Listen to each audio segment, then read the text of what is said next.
in November, I read 12 books again. I didn't read as many pages as I read in like August and October, but I still read 12 books and I don't know how, because I feel like as the month was progressing, I didn't feel like I was doing that well. In the month of November, you guys did challenge me to do a month pretty much exclusively reading subscription box books. So that was my focus for the majority of November, and getting those vlogs out in a timely manner, I think, is what spurred me to read a little bit more, to read a little bit faster. And I did also keep on top of my book club books alongside there as well as working through something on my currently reading. Before we get into the stats, I feel like I say this all the time, and especially because I batch film some of my videos, you will hear this a lot, but I have a cold. Again, I know it's cold number 6 of the year. I'm not having a good time at all. In fairness though, I do feel pretty good, but my lungs, I would say, are at like 80% capacity, which is the only thing that I'm struggling with right now. But I do have my miracle cure, my lemon, honey and ginger tea behind me, so I will be sipping on that throughout the duration. But strap in, because we got a lot to talk about. In the month of November, I read 4,610 pages across 12 books, which breaks down to an average of 154 pages per day. For the star ratings, we had 1 2-star, 7 3 stars, and 4 4 stars, which breaks down to an average of 3.25, which is slightly low for me. As you can see, there were not many standouts of November. For the demographics, I read 3 young adult books, 2 new adult and 7 adult. For the formats, 10 of them were standardly formatted novels and 2 I listened to the audio for. For the genres, I had 5 fantasy romance, 4 fantasy,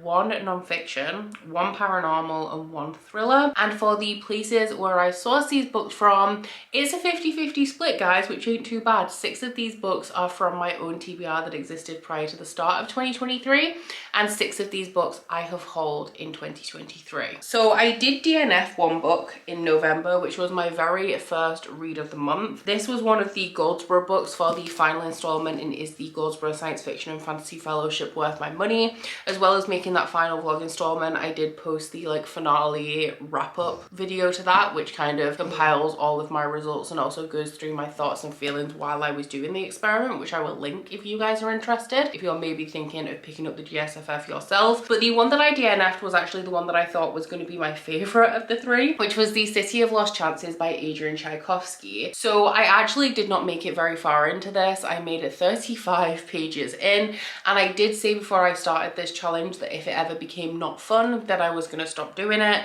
So when the first, like, the writing style just immediately put me off this book. It was very fussy. It's like a collection of short stories almost that make up a larger picture, which did also remind me, especially with this focus of the city, it reminded me a little bit of Age of Ash by Daniel Abraham, which is actually a Goldsboro book that I read way back, like earlier in this project, that I gave 2 stars to and I really didn't like. So when I just wasn't enjoying myself, I did decide to cut my losses. No shade to the actual book, because I didn't read enough of it to say like, oh, this is a good book, this is a bad book. I just didn't think that it was going to be for me, so I decided to just like give up there and then. So the first book that I actually finished in the month was the second book for the Goldsboro vlog, which was The Witch and the Tsar by Alessia Selnikova-Gilmore. This one is a historical fantasy that blends Russian folklore with 16th century Russian history, and we are following Baba Yaga, who resents being called a Baba because she's not like an old crone or anything. She's immortal, so she does like consistently appear to be in her 30s, but she is approached by the Tsaritsa Anastasia,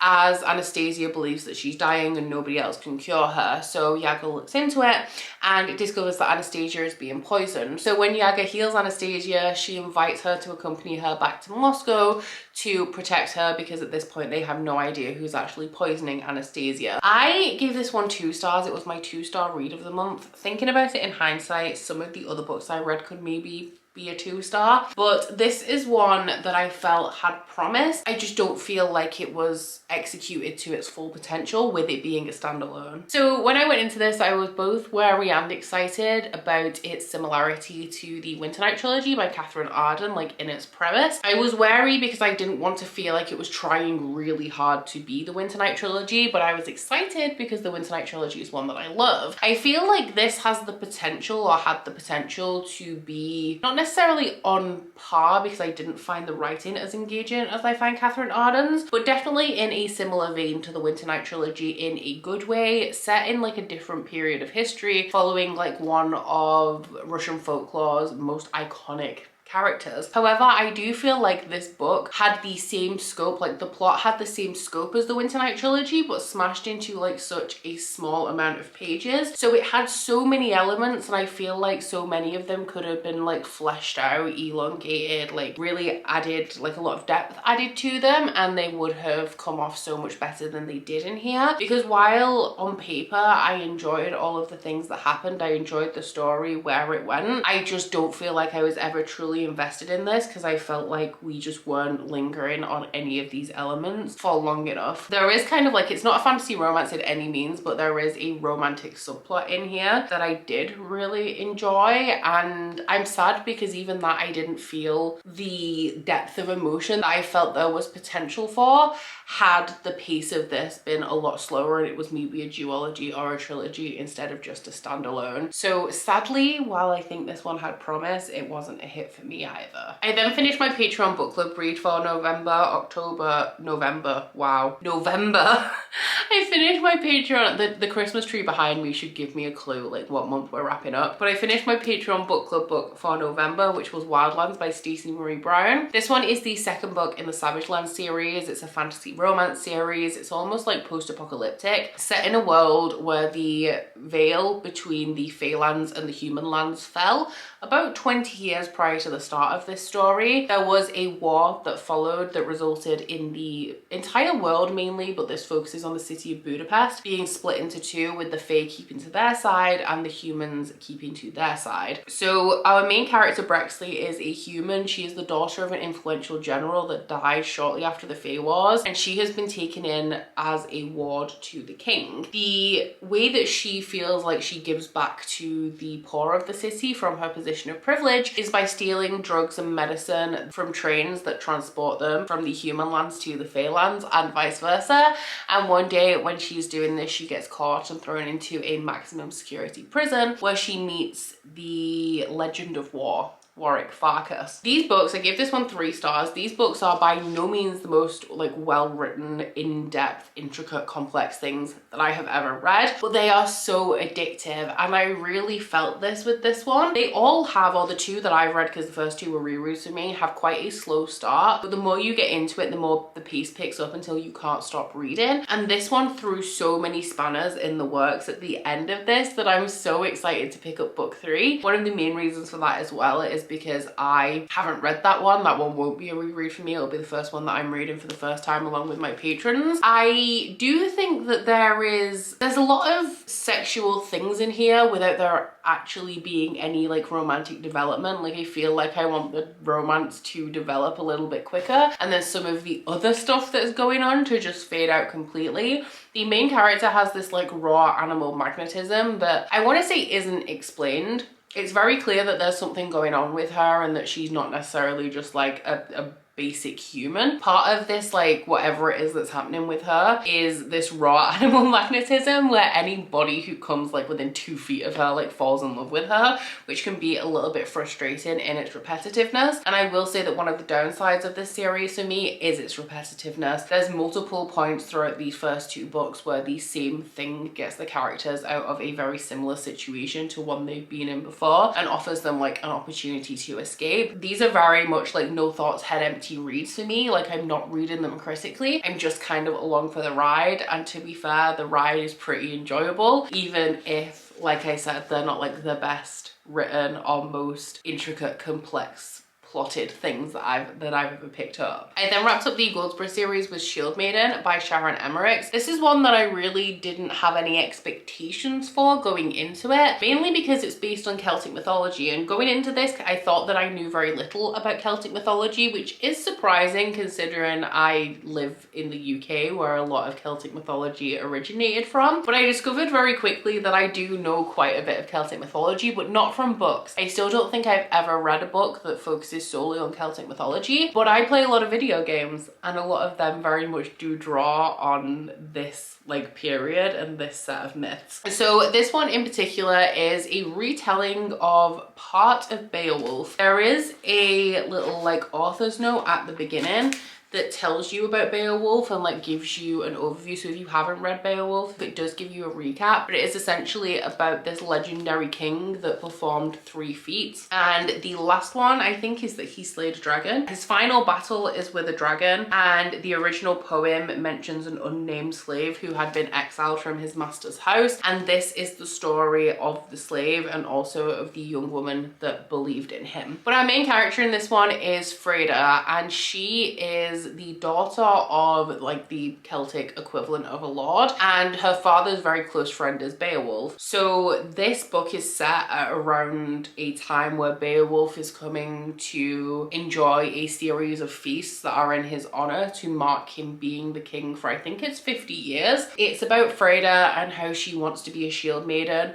but as the daughter of this lord, like she has very specific roles that have been set out for her in this society. She also has a twin brother who kind of as her brother is going to inherit, like he gets to live the life almost that she wants, but he doesn't have the character for it. He essentially spends a lot of time whining and dining and not any time like actually living up to this inheritance that he should get, like when his father eventually like passes everything on to him. And Freda is also like low-key in love with the slave that she has grown up in her father's household this entire time. Now this is not explicitly a YA book, but I feel like the age of the characters, our main characters, while they are, I think they're like around 20, they do read a little bit younger, and it does read a lot like YA in that regard. My favorite characters in here were actually the adults, because while we are mainly following Freda and Theo, who is the slave boy, we are also following some of the adult characters for like short chapters or short periods throughout this book, and I loved those elements of this, and also the way that they talked about like things that had happened in their past. We have a character in here who's a blacksmith but comes from the background of being, it's one of my favorite character archetypes, where you have a warrior that has spent his youth doing terrible things and now wants to settle down and kind of atone for that and be a better person. And the relationship that he had with Freda and Theo I thought was really beautiful in here as well. I would be tempted after this to read more books featuring Celtic mythology and more potential like Celtic retellings. I do think though that this was a very plot driven book. It is a standalone. You are following this tale and you're getting to know the characters a little bit, but they're not like, it's not a character driven story, it's more plot driven. It's more fast paced than I typically enjoy,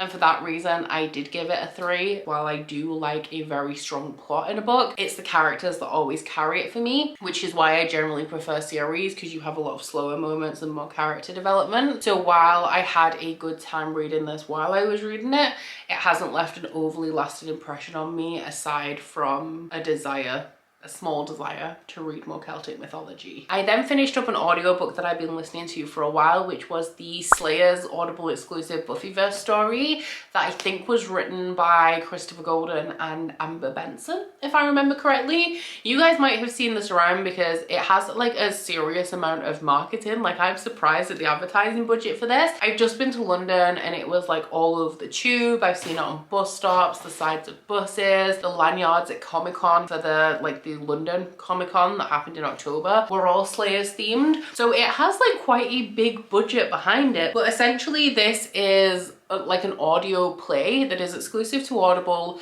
that features a lot of the original cast of the Buffy TV show. So obviously I had to listen to it with me being like, with Buffy being my favorite TV show of all time. So without spoiling the show at all, the plot of this one is set in the same world as the TV show after the show has ended. We're following Spike, who is in Los Angeles, and he is approached by Cordelia, who has come from a different dimension where she is the one and only Slayer. She has come to this dimension because Drusilla is the big bad where she's from. Drusilla has gone off the rails since Spike died. So she's come to this dimension to get this dimension's Spike and take him to her dimension to hopefully do something about Drusilla. As well as Cordelia and Spike, we also have Giles coming back, there's Clem, Jonathan makes a small appearance, Tara is also in there as well, and the other big one is Anya. Do you know Dawson voices a demon, which I realized when I was very startled about why there was a demon from Leeds in there, and then I looked up the cast and it's Juno Dawson. I enjoyed this one. I gave it 3 stars. I knew going into this that it wasn't gonna blow my mind story-wise, but I enjoyed having the original cast, or a lot of original cast members, back for this, and it was enjoyable to listen to in that regard, especially with it being like a full cast audio with sound effects and all that jazz. I don't want to call this a standalone. I don't know how much ground they have to make this into a series, but based on the end of this one, it doesn't feel like a standalone. And some of the things that were teased right at the end of this, I don't know if that's gonna happen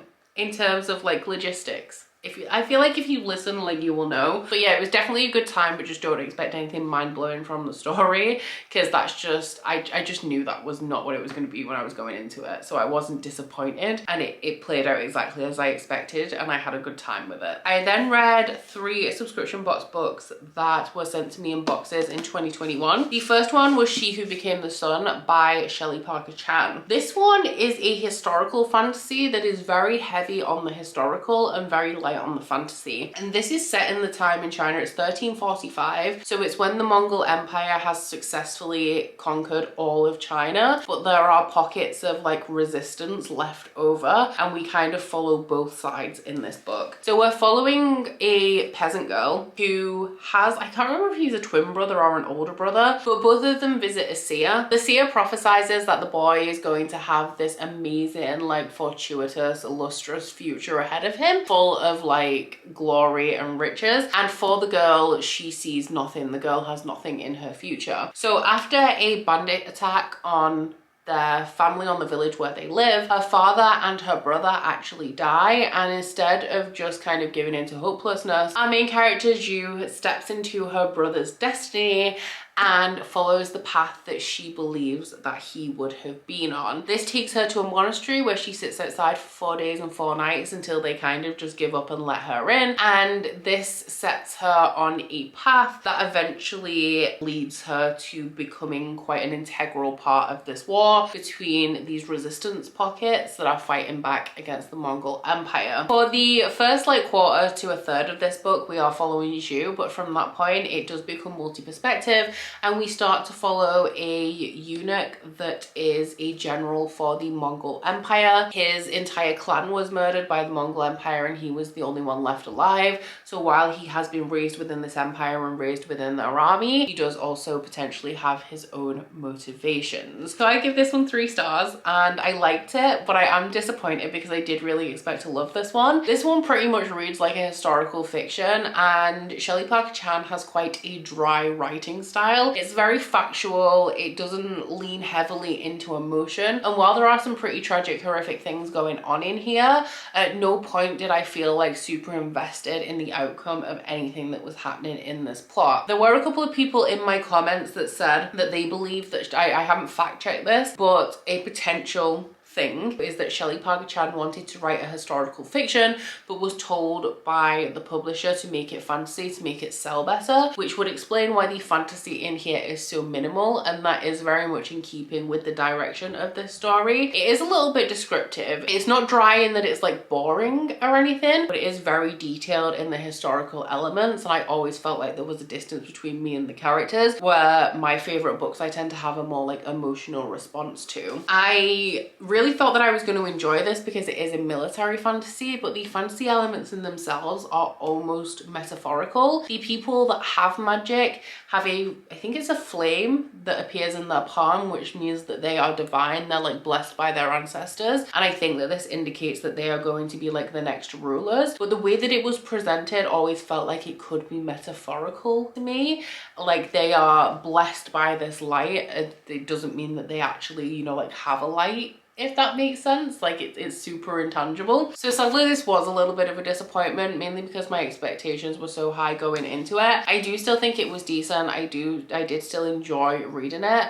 I thought that the historical events in here were super interesting, and the attention to detail that Shelley Parker Chan had with the like politics and the setting and like the world building and stuff, I thought was really interesting. It's just the plot itself and the characters characters weren't compelling enough for me to want to continue with this series. I then listened to my second audio, which is XOXO Cody by Cody Rigsby. This was my non-fiction read of November. As you all know, I'm a massive Peloton fangirl, and so this is one of the books, I said it when I read Toon Days, these don't need to exist, but because they do, I will read them, especially Cody Rigsby's book, because y'all know he is my fave. But this, like it says on the front, an opinionated homosexual's guide to self-love, relationship, and tactful pettiness. This is pretty much a little bit of his autobiography, like his early years, how he started at Peloton, like where he's at now, with little sections of like advice. And Cody Rigsby's brand of advice I do love. Like, he makes me laugh out loud, and that is why I wanted this so much, and that is also why this was my first 4-star read of the month. The audiobook is narrated by him. It was such a good time. Loved hearing some of his advice. Actually found out some really interesting things about his early life and like him growing up and how he got to the position that he's in today, which I did find really interesting. It's not a book I'd recommend as in like, here, read this really good book, but if you're a fan of Cody Rigsby, I would say give the audiobook a listen. It's pretty short, it's funny, and it was great to just like have on while I was making candles and things like that. I then finished the Catch Up Book Club book for September and October, which was The Heroes by Joe Abercrombie. This one was another 3-star read for me because November was rife with them. But this one was actually like a really positive 3 stars because I enjoyed it more than the last First Law book, which is what we wanted. It's the direction we want to be heading in. But this is the second standalone if you're reading First Law as a whole, which I think that you have to, because there's just bits of this that will go completely over your head if you haven't read the original trilogy, or like the standalone that comes before it. But if you're reading the series as a whole, it's book 5. It is the second standalone, and this is the story of one battle told from multiple perspectives. So the battle happens, I think it's over 3 days, and it tells like this is a 600-page book, so it's like 200 pages per day. You have moments between the characters, like as they're waking up, the strategy, like as the tides are turning, aftermath of the battle, like conversations happening in the strategy tents with like the higher ups as the battle's progressing. So it's not just like constant fighting, but it all surrounds this like 3-day battle. I think I enjoyed this so much because in a way, the characters that we have in here are more familiar than the ones that we had in Best Served Cold. And with them being standalones, I feel like Joe Abercrombie introduces a lot of characters at the beginning of each of these books and then kind of gets into the story with it having to wrap up like by the end, and that made for a lot of confusion for me with Best Served Cold, whereas I was already pretty established with both sides of this conflict in this battle. So I thought that I kind of established myself in this story and got acquainted with it like real easy. While there were still a lot of familiar characters in Best Served Cold, the dominant ones and also the part of the world that we were in were completely different. So I really struggled to orient myself with that one, whereas this one was a lot easier. Joe Abercrombie's fight scenes I have enjoyed in the past, and they can be hit or miss with me because sometimes I feel like they go on for a long time, and I'll be honest, if I'm reading a battle scene, I'm not following who's hitting who. Like, I don't have a clue what's happening because I just don't find it interesting to read. But one thing that I did really like about this is the way that Joe Abercrombie transitions through perspectives during the battles in this book, because it's almost like a cinematic style where like one person will hit somebody and then the perspective will shift to them, and then it will shift to a person who is witnessing the next action of that character. So it like passed in a really like almost like a chain reaction, which I thought kept me a little bit more compelled in those action scenes. I really liked getting the perspective of some of the characters that we've seen more in the background of the original trilogy. My favorites will always be the Northmen. They do, a lot of them fit into that archetype that I talked about in Shield Maiden of like grizzled warriors that did a lot of stuff in their past. A lot of them are kind of like tired at this point and don't want to go on, but they don't really know anything else to do with their lives. I really liked that we had that perspective of like veterans of this kind of struggle, but also like young people coming into war, like being full of enthusiasm and then being faced with the harsh realities of it. On the side of the Union, I liked that we really got some of the more like strategic perspectives. As with all of the Joe Abercrombie books I've read, this does kind of come full circle almost to a point of futility. And while you learn things along the way, I feel like a lot of First Law just really highlights the cyclical nature of humanity and how people think, or humans as a whole think, that they learn and grow from experiences, but before you know it, like, everyone's forgotten what happened and we're back in the same kind of situation again. The reason why I didn't really give this any more than 3 is that it is, at the end of the day, it is the story of a battle, and 3 days of pure war is just a lot, but it was definitely more enjoyable than the book that came before it. And because of that, I'm a little bit more excited about Red Country, although I'm still not super hyped, because that one it's like Joe Abercrombie's taken a Western, and nothing about the Western genre has ever appealed to me, and I just really don't think it ever will, but we'll see how it goes. I then finally carried on with the Kingdom of the Wicked series by Kerri Maniscalco. I picked up book 2, which was Kingdom of the Curse. And it's been 3 years since I read Kingdom of the Wicked, so it's been a long time. I don't feel like I struggled to get back into this because of that, but it did give me a little bit of whiplash. So if you're unfamiliar with this series, it is a fantasy romance series. The first book was YA, books 2 and 3 are new adult, and boy do they shift into that real quick. But in book 1, we are following a girl called Amelia who is investigating the death of her twin sister, who has been violently murdered, like using black magic. So while she's trying to get to the bottom of what happened to her sister, she accidentally summons a prince of hell, Prince Wrath. The first book is set in Italy, and one of my favorite things about it was the atmosphere and also the descriptions of food, because Amelia's parents, or I think it's her grandparents, own a trattoria. Amelia herself is a witch, but her and her family have always practiced like good magic up until she finds out that her sister has been embroiled in this darker magic, and then she summons a prince of hell. Because of the very end of the first book, book 2 immediately is very different in setting. That was fine. I expected that. I knew that was going to happen based on the end of book 1. I also knew that this was going to be new adult because it had been advertised as such as it was published, just to let everyone know that the series was going in a more adult direction. And what I thought that meant is that it would continue, because there's not the most romance in book 1. It's definitely going in a fantasy romance direction, but in terms of romantic development, you don't get all that much of it in book 1. So what I expected from book 2 when it was advertised as new adult, I thought that that meant that it would continue the same way that it has, but when it got to like sexy scenes, they would be spicier and like more descriptive. This book has a completely different tone from book 1 from the go. Like, there is smut or like spicier scenes from the beginning, and it was just weird going from book 1 where I gave it 4 stars and I gave this 4 stars, but book 1, the first 40% I struggled to get into because it felt like a very basic generic young adult fantasy setup before we got like around halfway, and it started to go in like a little bit of a different direction and get a little bit more interesting. Whereas this, from the first chapter, this feels like reading a new adult or adult indie fantasy romance on KU, and there's nothing wrong with that. It's just not at all what I expected based on the tone of book 1. So I think that it's actually a really good thing that I left 3 years between reading these 2 books, because I think if I'd have gone pretty much back to back, that would have been very jarring and this would have felt like an almost different series. But because I left 3 years, while I definitely noticed a shift in tone, it wasn't so dramatic because book 1 wasn't super fresh in my mind. I had heard that the plot in this one kind of goes out the window. I think that it still definitely has plot, but I do feel like it slows down a lot. This book references a whole ton of like action things that happened in book 1, and there aren't really any points of high action in here. This is more about like a slow exploration of this new location,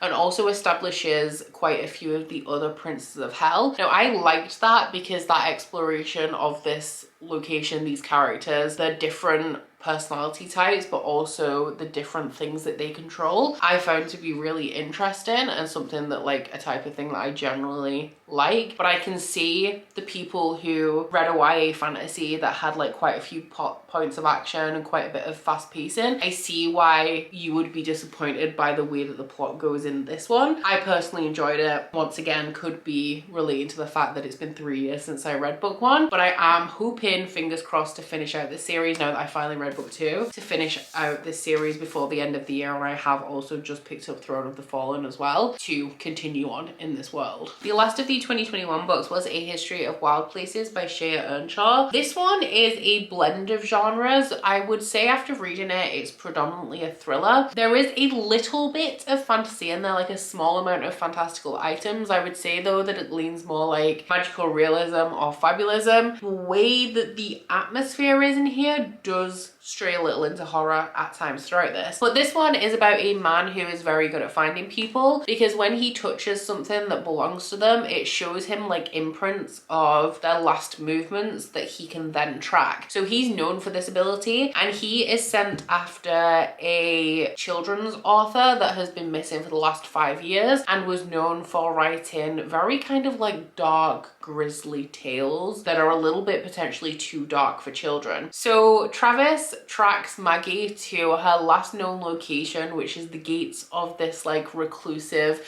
sustainable community called Pastoral, and then he goes missing himself. We then skip, I can't remember, it's like an undisclosed number of years, to the perspective of a guy who has lived in Pastoral his entire life, his wife, and also his wife's sister. So his wife's sister is blind, but she also has like very sensitive senses outside of her eyesight. So her hearing is really good. She can like sense people's heartbeats, feel vibrations, that kind of thing, which is like our second magical element. Theo is starting to question Pastoral and the rules that are put in place for them inside this community, because they're not allowed to leave. Nobody can come in and nobody can go out, because there is a disease outside of their community that is rotting people. So if they step outside of their community, they will potentially catch this disease and their body will start to rot from the inside out, and they have like seen this happen.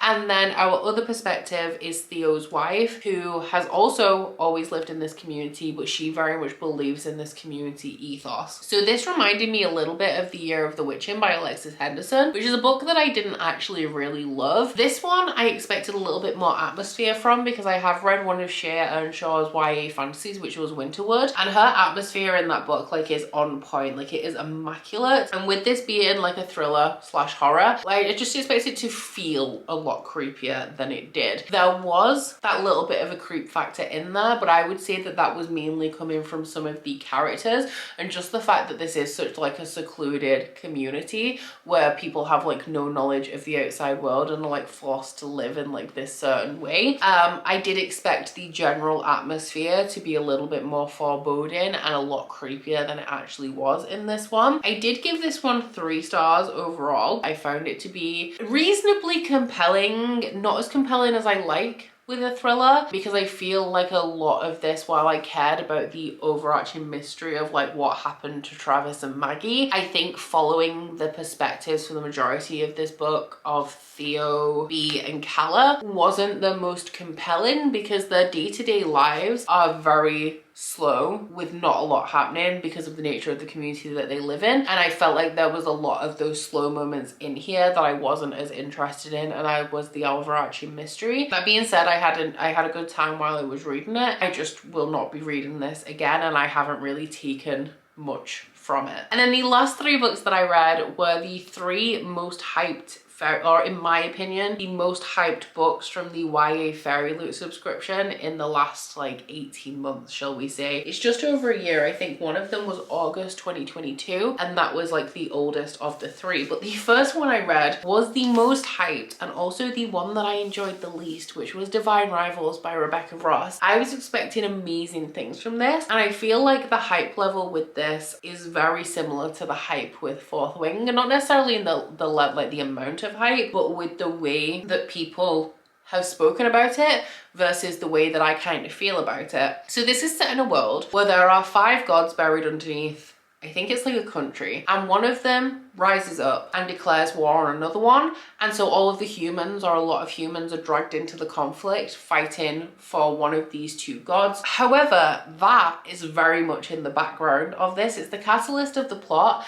and it provides the background conflict, but the actual story itself reads like a wartime romance because this is very high fantasy, like the original setup. But the book in itself, we're following a girl called Iris whose brother has gone to war. Like, he has heard the call of the gods and he has decided that he is going to go to war, to the front lines, to fight for one of these gods. So he leaves his sister and his mother behind, and shortly after his departure, like, they hear absolutely nothing from him, and this drives Iris's mother to alcohol. So this has made her drop out of school, where she has to get her first job at a newspaper, but she is competing for a promotion against this very privileged guy called Roman Kid. So he is not in control of his own destiny. He has troubles at home as well because his father is pretty much trying to orchestrate his entire life and is pushing him to excel in this job that he doesn't actually really care about. And every night, Iris, who deeply misses her brother, is writing letters to him on her typewriter that are actually being delivered to Roman. So these two are work rivals, but are growing closer through letters, where Roman knows that it's Iris writing the letters, but Iris has no idea that it's Roman. So it's not like an enemies to lovers, it's like a rivals to lovers kind of story. The atmosphere of this book is very much World War I, World War II. Like, it feels like a war era romance with this fantastical stuff going in the background. There is a magical element outside of that regarding the letters that these two are writing to each other. But aside from that, like, the actual plotline that we follow could have been set in World War II without any kind of magical fantastical element at all,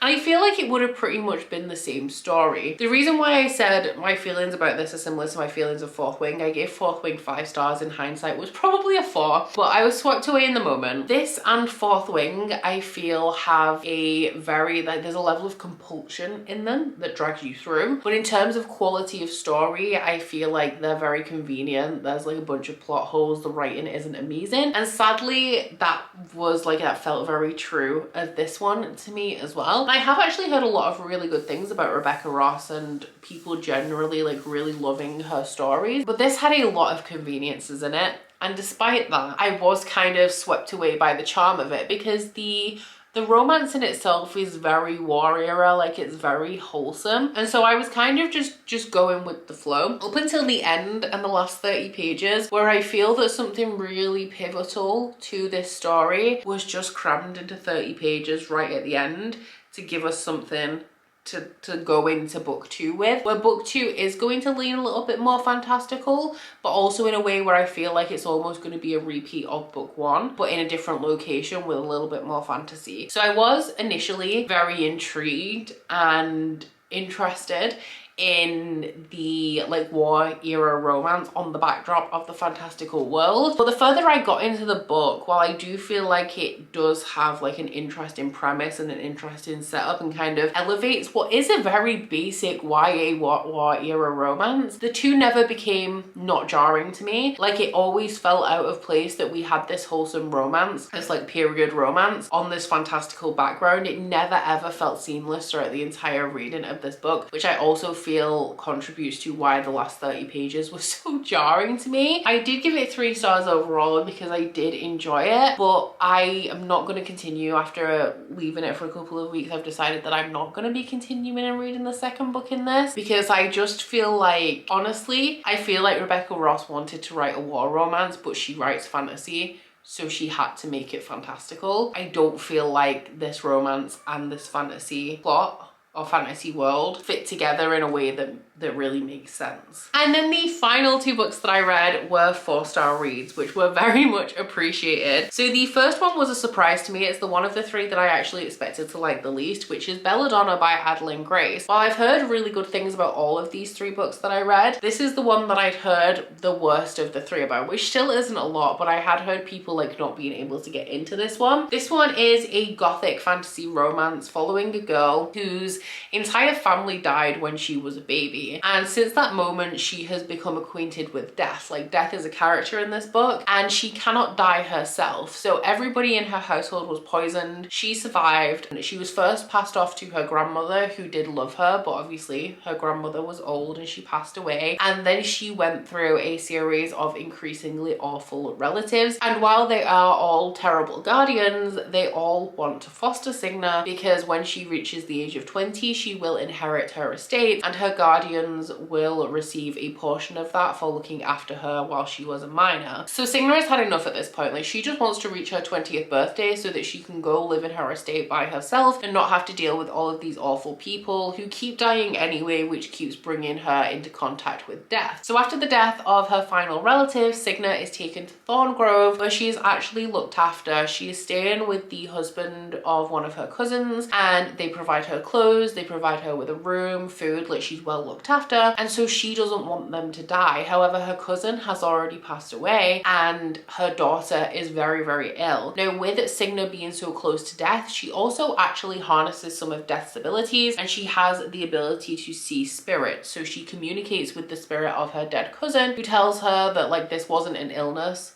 that has killed her and will kill her daughter. Something a little bit more nefarious is going on, and so Signa decides to investigate so that she can stay with the last of her family members and not have to move on to potentially another awful relative. I really like this because, I mean, it's gothic, and I do generally just really love gothic fiction, so I feel like it was going to be a good time from the start. Like, the chance of me enjoying this were pretty high. I really like the atmosphere of this one. The writing wasn't the most complex thing, like it was pretty simple, but that added to a level of compulsion which made this a pretty quick read for me. Interestingly, the romance was the thing that I was the least interested in, and that is especially interesting when we take into consideration that the bulk of this plot is a mystery, which is a genre that I very rarely read because I really don't love it. But I do think that this came together like really nicely. Like, it wasn't a challenging read. I think for the first like 100 pages or so, it took me a while to get really invested in this story, but I think that because of the gothic atmosphere, the setting, the like level of glamour that we also had in here, I ended up really enjoying it. With this having a mystery plot line as well, it does have like a revelation as we come to the end of that mystery, and I didn't guess. Like, this actually took me by surprise. I feel like every time I suspected who was responsible, they were kind of like thrown out the window and somebody else looked equally suspicious. So when we got to like the end point, like, it made perfect sense. I wasn't sure that that was the person that was responsible, you know? So yeah, I gave this one 4 stars. I have bought Foxglove, not the Fairy Loot edition because I've missed out on that sadly, but I did pick up the Waterstones edition of this, and it's another one that I am hoping to get to before the end of the year so that I can, like, while this is fresh, because with it being a pretty quick read, the details are going to fade from my mind pretty quickly, I feel. So I do want to read Foxglove to get up to date with this. But yeah, I was very pleasantly surprised by this one. I didn't expect that this was going to be a 4-star read. My battery just died, so I know for sure that we have a little bit of a different looking setup here. But we are on the last book, which I think was potentially, it probably was my favorite book that I actually read in November, and that was One Dark Window by Rachel Gillig. This is once again a gothic fantasy from Fairy Loot. Interestingly, this was included in the YA box, but it is published by Orbit. I would say that it is an adult, like new adult at best, but very much like a crossover space fantasy book. And this one I would say is potentially the best written book that I read this month, with also the best like world building and atmosphere, and also had a pretty unique magic system. So this one is set in a world where there is a mist that can make people ill, and if you are ill, you are reported to the king and you are killed because the mist actually gives people magical abilities. There is also another magic system in this world where if you have a Providence card, you can harness the abilities of that card. So like one of the examples is, I think the Chalice card will make people speak the truth, but the downside of that, I think, if you use it too much, is that you will be poisoned. So there's like a duality in every card, and our main character Elspeth has actually had the illness. She has been infected and her family protected her despite actually being close. Like, her father was the leader of the Destriers, which is like the King's Guard, and they protected protected her and didn't turn her in when they should have, and it's thought that she actually did not gain a magical ability from this illness, but her magical ability is that she absorbs cards. So when she was younger, she touched the nightmare card and absorbed the nightmare, who is now a monster that lives in her head. Like with the cards, there is a downside, there is a sacrifice to the magical abilities that are contracted throughout infection. It's like a deterioration, but at this point Elspeth also is not, for all intents and purposes, deteriorating. So the end goal of the kings of this world is to gather a full deck of Providence cards, because in the lore and the history of the world, the cards were created by the Shepherd King, and if you now reunite the cards, if you have one of every card and you bring them together and spill black blood, you can banish the mist that is infecting people for good. So our main character Elspeth teams up with the current captain of the Destriers, along with a few other notable people in this world, to try and unite the deck before the king can, so that they can use it for their own kind of purposes to clear the infection from their blood, where they think that the king is actually going to use the deck for more nefarious purposes. So I just really enjoyed this. I think pretty early on, like, it's a lot with it being a more unique, a more intricate magic system. The first 100 pages or so, you are very much getting acquainted with that, and it is a little bit confusing, but throughout the book, like, it does really become clear, and you can see like the level of thought that Rachel Gillig has put into this, which I feel like you'd think it was super common when people are creating fantasies, that they would be like really unique and interesting and compelling. That isn't always the case, and I'm actually shocked more than I'm not when I encounter that in fantasy, so that was definitely a pleasant surprise, especially because I'm pretty sure this is a duology. I will be ordering the Fairy Loot edition of the sequel when they reprint it, so I won't be reading the sequel to this for a while, but I do believe that it is out, so like it's finished and it can be read, and I'm pretty sure it's a duology. But the level of complexity within the world, the politics, the magic system, the two types of the magic system, the lore and the history of the world is really good for like a series that is just going to be 2 books with, I'm not sure how long book 2 is, but book 1 is under 400 pages, and I don't feel like it was rushed. I don't feel like it was lacking. I don't feel like there was lack of attention to detail or anything was sacrificed for the fact that it's such a short book. I feel like the pacing was solid in here. The atmosphere was very fitting to the story, but also the way that it has like the gothic castles, and like there's a lot of knights and things in here. There's also like a folkloric element to it where it's very like treesy and woodsy, and there's lots of like overgrown ruins and that kind of vibe, which I also really enjoyed. I feel like this one is going to be one that sticks with me a little bit because the atmosphere was so good. I did really enjoy the characters.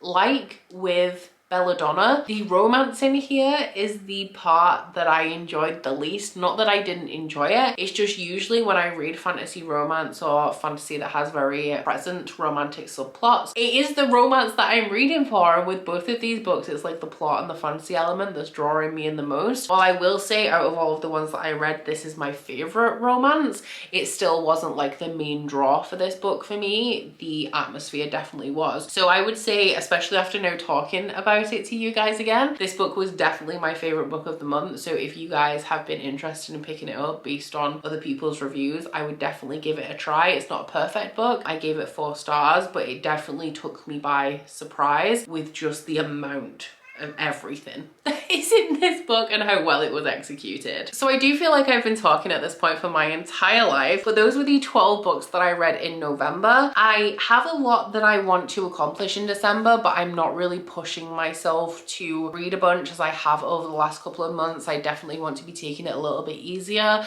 and just enjoying the festive period. Not that I don't enjoy reading, because I do, but not sacrificing my other hobbies and other things that I enjoy for the sake of reading. So don't expect my December wrap up to be this intense. That being said, I do take like a week, at least a week off everything over Christmas, so there's a lot of potential for reading time in there, but we'll just see. Like, my main goal for December, if you saw my TBR, is just to set myself up with a strong foundation to start 2024 on, and also to do that without stressing myself out. So that is the goal. But down in the comments, please let me know if you guys have read any of these books and what you thought of them. Aside from that, guys, please don't forget to like this video video if you liked it, and subscribe if you wanna. If you head into my description box, you'll find a link to my Goodreads, Instagram and Twitter if you'd like to follow me on any of those, as well as a link to my Bookish Kindle website, the Etsy for that, and a 10% off discount code. But that's it from me today, guys. Bye!